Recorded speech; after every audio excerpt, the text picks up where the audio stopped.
Jeremia toko fahatsivy amby roapolo ny aneniny folo satria mifampelo amin'ny folo amin'ny anaran'i Jesosy Kristy tompo vakoka izao manao.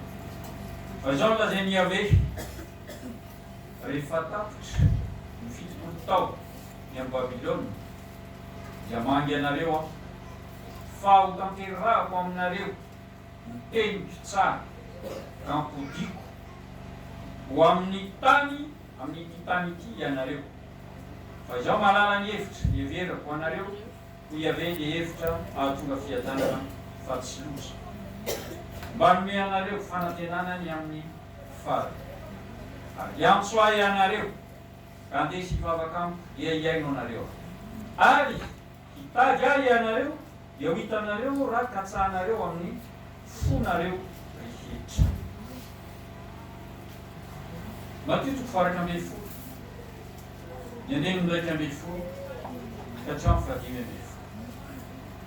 Matio toko faraka ambin'ny folo ny andeniny raika ambin'ny folo ka hatramin'ny fahadimy ambin'ny folo. Ny anaran'i Jesosy Kristy ohatrany matiny andeny manao lazaiko aminareo marina dia marina tokoa, lazaiko aminareo marina tokoa amin'izay nateraky ny vehivavy tsy mbola nisy nitsangana izay lehibe no Jaona mpanao batisa, nefa ny kely indrindra amin'ny fanjakany lanitra dia lehibe no misy.